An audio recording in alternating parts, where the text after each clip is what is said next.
So how good are these characters and these weapons? Is Skirk really worth it without Escovia? And I know some people may be interested in Cypher's Moonlight or Dahlia, and I'm about to tell you the most heartbreaking thing. Refinement 5 of a limited 4-star weapon is as expensive as a Refinement 2 of a 5-star weapon. Yes, Cypher's Moonlight R5 is a whale weapon. More on that later.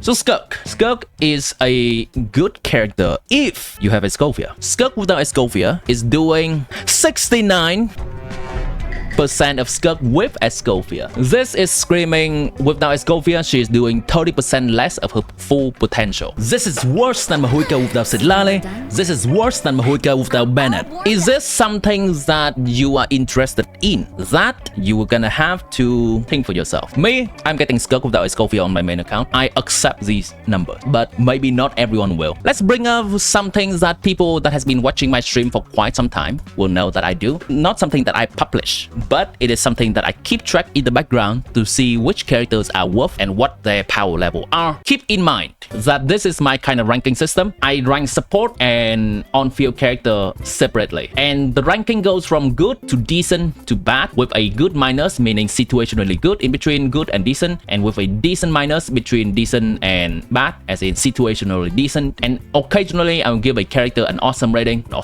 So from 5.6 with the release of Skirk, it is extremely difficult to know where to put Skirk in terms of DPS. When she's in her best possible team, that is with Escovia, Skirk is rivaling Mahuika at being the best on-field DPS in the game right now in terms of damage. But if we factor in how Skirk only likes to play with Hydro and Cryo teammates, then her team making is a lot less flexible than other on-field DPS, and the type of enemies that she can face is also a lot less flexible. For that, I think she's just below being awesome, and she's very comfortably being at the top of the good tier. But if she does not have Escovia, she's gonna be here, barely better than Risley.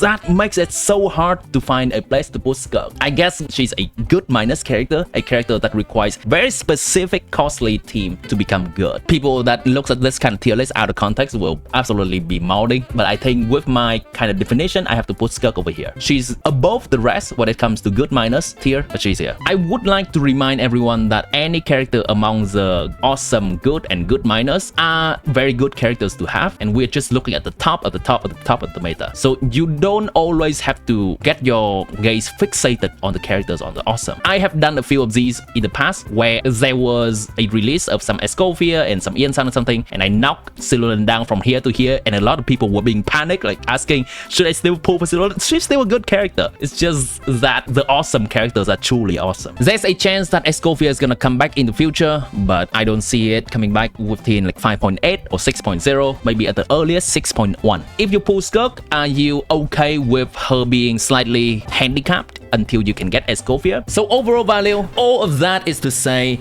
if you have Escovia or plan to pull Escovia in the future, then Skirk is a good character. But if you do not plan to give Escovia to Skirk, then Skirk is only a good minus character. SHENHE is also a good minus support, cryo support specifically. SHENHE is really good for an Ayaka team. SHENHE is a valuable teammate in a Skirk team with Escovia and Farina. But the slot of SHENHE in Skirk team is a little bit more flexible, you could say replaceable. Some variation with Mualane, with Yelan, with Sidlale are doing somewhat similar damage to the SHENHE being in the last slot of Skirk team. If you have Ayaka, you want the best for Ayaka, SHENHE is your character to get in an Escovia Ayaka team. So you pull Escovia for your Mualane. Escovia will not be a major improvement to your Mualane. Escovia Mualane team, even though people are still not believe in it entirely, it's actually doing somewhat similar damage to Mualane Vaporized team. Similar damage, but it's gonna be a lot easier to execute because you're gonna get away from the jankiness of applying Pyro and trying to forward Vaporize. Does Ayaka want SHENHE more than Risley wants SHENHE? SHENHE is actually not that amazing for anyone other than Ayaka. Why is it? It's because she can use 2 of her skills in one rotation, buffing more. So pressing the skill will give Ayaka 5 quills, 5 of those buffs. After Ayaka has spent 5 of those buffs, it's gonna run out, but we can swap back to SHENHE to use another skill to give her 5 more buffs. So not only it is is giving Ayaka more buff, but also giving more energy to Ayaka, which is valuable because Ayaka is a character that does most of her damage from burst. But for a character like Risley, who usually does not build for his burst because his damage profile is coming a lot from his normal attack and skill, burst is a kind of a tertiary secondary thought, and his field time is very long. He cannot be swapped out or he's gonna lose his extra skill damage. We will not have the chance to swap back to SHENHE to use another skill from her. We can use the whole skill of SHENHE to get 7 triggers out of her buff, which is immediately only 7 out of 10 in comparison to Ayaka, and also she's providing less energy for the team because we cannot swap back to her and do another skill. SKIRK is suffering from this very same problem, not being able to swap back, use another skill, buff more. The press version is more beneficial for skill and burst damage, and the whole version is more beneficial for normal charge attack and plunging attack damage. With Escoffier, SHENHE is actually buffing both Ayaka and Escoffier at the same time, and they are both doing skill and burst damage, so they benefit from the same usage of SHENHE's skill. But if you only have other kind of DPS, doesn't matter who, they're gonna just not benefit that much from SHENHE, and if that is the case, SHENHE is gonna just compete as a mediocre kind of support for some other teams. You can potentially use Sitlali, you can potentially use some kind of Mona for SKIRK team, even Mualani with holding scroll and TTDS. Now let's quickly go over the 4 stars we have in here. Regarding the 4-star, Diona, Candace, and Dahlia. Let's bring back our lovely tier list here. Candace is a decent minus character, Diona is a decent minus character, and Dahlia is actually a decent character. Dahlia is somewhere around here. He should probably be right next to Kirara. Maybe Dahlia is like up here. Oh, actually, SHENHE, because she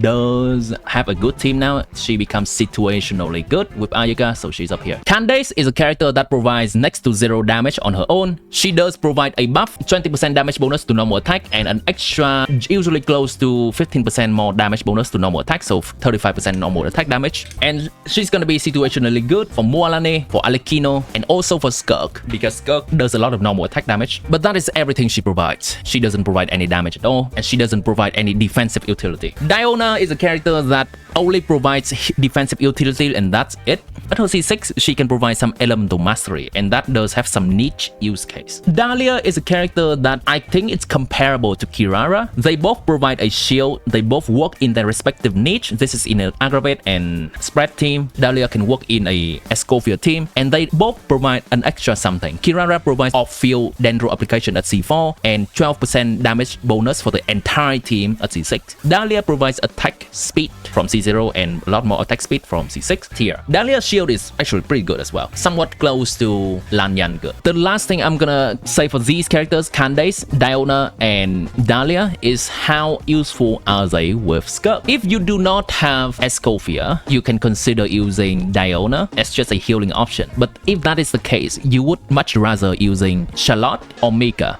because Charlotte can hold TTDS for more buffing. Mika offers attack speed from his skill. Diona offers nothing at all for a freeze team. Her elemental mastery does nothing for a freeze team. Candace is a character who will replace maybe like Yelan or Furina, and she's just a huge downgrade in comparison to those characters, but it's usable if you don't have any other hydro characters. And Dahlia is a character that provides defensive utility, though if you use Furina, you're gonna need a healer regardless. Dahlia does provide some buff though, so he can be an option in SKIRK team if you don't really use Furina. They are very cold for SKIRK team. All in all, let me repeat, SKIRK is a good on-field DPS if you have a Escoffier, and SKIRK is a good minus on-field DPS if you do not have a Escoffier. Diona, decent minus. Candace, decent minus. Dahlia, decent character. All in all, if you plan to pull Escoffier in the future, good minus banner. But if you don't plan to get Escoffier, this is only a decent banner. SKIRK without Escoffier is a very so-so main DPS, and all of these 4-star are extremely so-so. SHENHE is a good minus, like situationally good. Support for cryo characters. This banner is also just a decent banner. Good minus, a lot of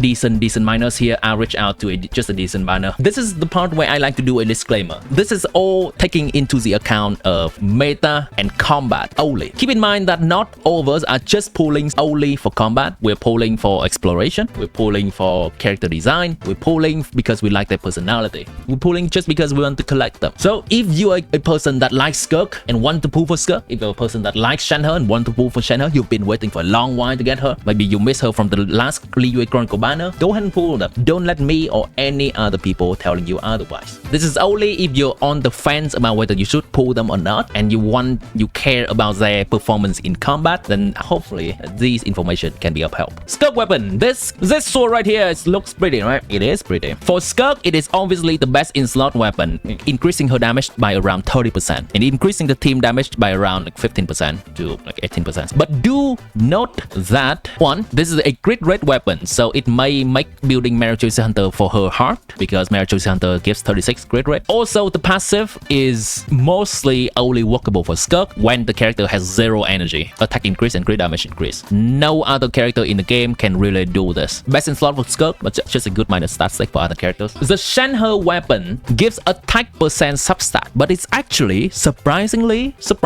nice on a off-field DPS that use a polearm. Do not be deceived by the attack percent that it gives, and because it gives no crit, do not dismiss this weapon. It also gives a little bit of an elemental damage bonus, but the main draw is such a high base attack. And generally, if a character is off-field, it's gonna increase a lot more attack from this. Why do we often not value attack percent weapon for a on-field DPS character? Would anyone like to let me know why a attack percent weapon for a on-field DPS is usually not as desirable as a crit weapon for an on-field DPS? And that's gonna also tie into the reason why I'm gonna say that attack percent weapon is quite good on an off-field DPS and potentially comparable to a crit. Damage multiplication, additive multiplier. You have so many attack percent source. Yes, because of saturation of other attack source, not just attack percent. Right, so let's say I have a Gaming and I want the best for him. I want to give him the best team possible. What team would I make for him? Either Bennett or Iansan. And what do they give for an on-field character? They give 800 attack from Iansan, and from Bennett, he's giving around 1000 attack. That makes it so that attack percent weapon becomes just so feels bad for Gaming because he's already getting a lot of attack already when he's on field. A crit weapon or a damage bonus weapon becomes so much better. So attack scaling character generally, because Bennett is such a huge presence in the meta, makes attack percent weapon so much worse. For comparison, if we have a character like Novelet, he is absolutely fine using an HP weapon. Why? Because there is no such HP buffer in the game that is rivaling Bennett or Iansan right now. So he's just comfortably holding an HP weapon and that's also rivaling something like Whipset, which gives crit damage. Tying back to our discussion earlier, an off-field character that does not have snapshot mechanic cannot benefit from Bennett's attack buffing or Iansan attack buffing for that matter. So an attack percent spear is actually really good on Escovia, which is an off-field character. It's actually really good on Emily, which is an off-field character that does not snapshot. And they are characters that are relevant in the meta right now. Obviously, it's gonna also be good on Iansan, who's a character that buffs based on how much attack she has, and she's off-field. And SHENHE, which is a character that buffs attack based on how much attack she has. I would like to note that SHENHE's signature weapon is not always the best in slot weapon for SHENHE. Do note that, because sometimes SHENHE needs more energy to be able to burst, and 5 Lance is actually a better weapon for her. Especially if SHENHE cannot use 2 of her skills in one rotation, her energy recharge problem skyrockets. So in here, SHENHE using 2 skill, fitting 1 skill to Ayaka, and having Favonius, by the way, she gonna still need 170 energy recharge. Without Favonius, she gonna need 180, 185 energy recharge. In a team, potentially say with Risley, where SHENHE can only use 1 whole skill, this is the amount of energy recharge she needs. It is not realistic to use her signature weapon here, Favonius, and that's now manageable. Fruitful Hook is not Gaming's best in slot. Fruitful Hook is Gaming's best in slot. Why? Just got a tangent about attack percent weapon real quick. Because at Refinement 5, it gives 32% crit rate and 32% damage bonus. Compare this to Serpent Spine. It gives 27% crit rate and 50% damage bonus. Immediately, you're gonna see that Fruitful Hook is actually giving more crit rate than Serpent Spine. And when you compare 27 attack percent and damage bonus to 50 damage bonus, then it's somewhat this is slightly better. This is slightly better.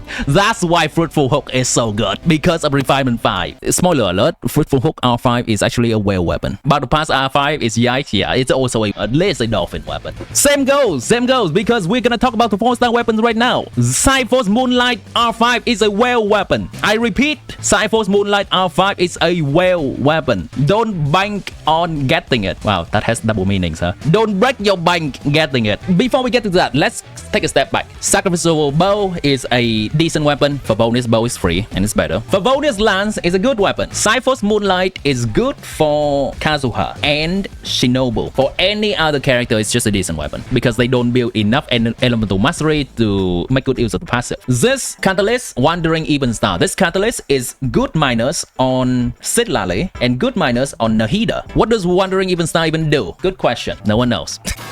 Yeah, let me tell you. Why Cypher's Moonlight is a weapon that gives EM and buffs the team's energy recharge. With 1000 EM, it's gonna buff the team energy recharge by 20%. But meanwhile, Wandering Even Star is a weapon that has elemental mastery substat and buffs the attack of the entire team. How much attack does it buff? Let's say with 1000 elemental mastery, buffing the attack of the entire team by 144. Flat attack at Refinement 5, Wandering Even Star, with 1000 elemental mastery on the user. That is Nahida case. When you use it on Citlali, you're gonna need to use energy recharge, so maybe you can only get 800 elemental mastery, and then she's buffing 115 flat attack to the entire team. But this weapon also exists for a main DPS on an on-field DPS that has around 800 base attack. Thrilling Tales of Dragon Slayer is buffing the main DPS after swapping to them by 300 close to 400 flat attack. Compare that to buffing the entire team with 115 attack, flat attack. Double this and give it to the next person. Still worse than this. If you triple it, Refinement 5 Wandering Even Star, by the way. Now it's equal. Okay. Whew. I meme about that, but there is an use case for Wandering Even Star. Wandering Even Star is better when you need to buff multiple characters in the team, like Chlorine and Fishshore at the same time. Thrilling Tales of Dragon Slayer is better when you need to buff only one character in the team, and by a wide margin. Wandering Star or Sacrificial Fragment. Sacrificial Fragment gives more elemental mastery, but Wandering Even Star gives some buffing. So if you have Wandering Even Star, you're likely gonna use Wandering Even Star over Sacrificial Fragment. And finally, this Claymore is the Wandering Even Star, but Claymore. That's it. It has the exact same stat. It has the exact same passive as Wandering Even Star. There is no relevant character in the meta right now that uses Claymore, build a lot of elemental mastery to support the team. Who would that be? Mahuika? Building full elemental mastery as a support? Sure, you can do that, but why would you do that? Sayu is the only other option that I can see that happening, but there are so many better options than Sayu for Anemo characters. Thunder Fury Race.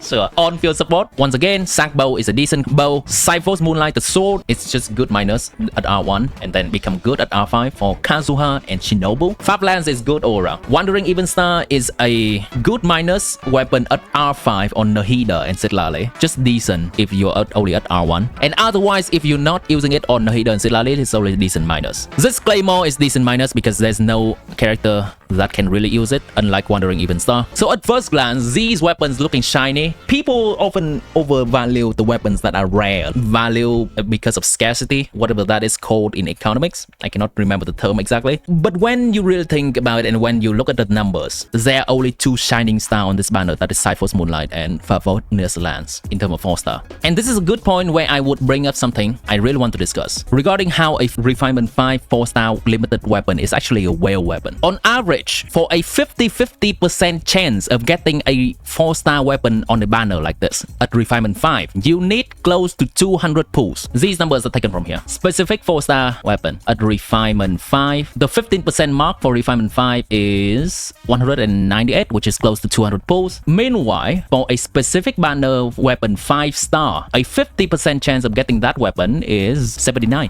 By the time you get a 50% chance at getting R5 of a 4-star weapon, you are already guaranteed a 5-star weapon. So if a 4-star weapon is only worth it at Refinement 5, you really have to think about, is it better than a 5-star weapon? Is Cypher's Moonlight R5 better than, say, Freedom Swan for Kazuha? Maybe. At Refinement 1, Freedom Swan gives 20% attack and potentially 16% damage bonus. Meanwhile, Cypher's Moonlight is giving the entire team 20% energy recharge. You could say that in some teams, Cypher's Moonlight is better than his signature weapon. Cypher's Moonlight also helps Kazuha with energy recharge problem. So in that case, Cypher's Moonlight R5 can be worth spending 200 wish only to get a 50% chance of getting Cypher's Moonlight R5, by the way. Meanwhile, hello there, this is Freedom Swan. You can do it right now. And when you go to Soft Pity, which is around 80 pulls, you get a 50% chance of getting this weapon. And by the time you're spending 200 pulls, you are guaranteed to get this weapon right now. Instead of biting your tongue, hoping that you get R5, Cypher's Moonlight. R1 Cypher's or R1 Iron Sting. If that's the case, R1 Cyphos is better because Iron Sting is a weapon without a passive for Kazuha. It increases elemental damage for Kazuha. Kazuha does next to 0 talent damage. All of his damage is coming from swirling, and swirl is not increased by elemental damage. And that's why I say Refinement 5 4-star weapon is actually a whale weapon. This is even worse when a 4-star weapon is exclusively limited. So for example, this is the Litic series from Liyue, Watasumi series from Inazuma, Tula series, which includes Cyphos Moonlight, limited series from Fontaine, Heroes of Natlan from Natlan obviously, which has Fruitful Hook, which a lot of people likes on a plunging DPS. These weapons are not available on the standard banner, and we cannot even accidentally get them when they are not on a rated up banner. With the example of Cyphos Moonlight, it is on banner in 3.1, in 3.6, 4.8 and 5.7. Basically, we have one chance of getting Cyphos Moonlight every year. It is so hard. We basically have to go all in for this weapon at Refinement 5, treating it like a 5-star weapon that comes on the banner very rarely. There are only a few 4-star weapons at Refinement 5 that is truly better than a 5-star weapon. Fruitful Hook is one example. It is really good on plunging characters. Every single Favonius weapon is another example. More so because even at R1, R2, R3, they are still useful. So those are the weapons that are worth pulling for. Limited 4-star weapon on banner. We're not talking about like True Tales Dragon Slayer R5. Yeah, I mean, we get that for free, pretty much. If you are only banking on getting one copy of Cyphos Moonlight, then I would say it is reasonable to attempt for. After you do about 30 pulls, you would have a 50-50 chance of getting an R1 specific 4-star weapon. After you're doing about 72 pulls, you get a 83% of getting the R1 weapon. These are all at the average. So good minus start stick, good minus start stick, decent bow, niche but potentially good minus to good at R5 for Kazuha and Shinobu. The lance is good, 5 lance, 5 good always. Wandering even star, decent to good minus if you have Citlali and Nahida and you don't want to use True Tales of Dragon Slayer because you don't want to swap immediately from Nahida to the character, or you want to buff the entire team. But if you don't have those characters, it's only a decent minus stat stick for Elemental Mastery, and at that point you sacrificial fragment. Same goes for the Claymore, it's a good decent minus. So overall this banner is a decent. Only pull for it if you really want the best in slot option for Skirk. SHENHE is depend. SHENHE can use for Favonius, and in some cases it's better. Since we're on the topic of 4-star and 5-star, I would also like to provide some numbers. Once again, these numbers are taken from this website. Where is it? I take some of these numbers from here and I try to condense it down to a reasonable looking format right here. This is pulling for 5-star and pulling for 4-star characters. These are all the average points. So 50% chance of getting a 5-star is around 80 pity, right? That's a soft pity. And we get a 50-50 chance of getting that 5-star. Cool. 50% chance of getting a C2 4-star is at 94 pulls. If you want to get a C6 4-star character, an average amount of pull you need to use to get that C6 4-star character is 231. And then you still only have a 50-50 chance of getting that C6. A 50-50 chance of getting a C2 5-star characters is 280. Compare that to 271, 31. You could say that getting a C6 4-star character is as difficult as getting somewhere in between C1 and C2 5-star character. Please consider this when you're deciding to pull for someone for any 4-star. It is very difficult to do so. For some reason, the content creator and the online discussion seems to think that high constellation 4-star character or high refinement 4-star weapons is free to play. No, it's not. It is even harder than getting a 5-star. So hopefully that provides you with some perspective on how banners works. Let's do a quick summary. Too long didn't watch version. Skirk is a character that can do awesome damage but requires a specific support that is Escofia. Otherwise, she's just decent. She's an on-field DPS. So I rank her as good minus, as in situationally good. SHENHE is situationally good. She's good in a Ayaka team. For other cryo characters, she's good minus. If you don't have any cryo character, why you're pulling with SHENHE other than just admiring her?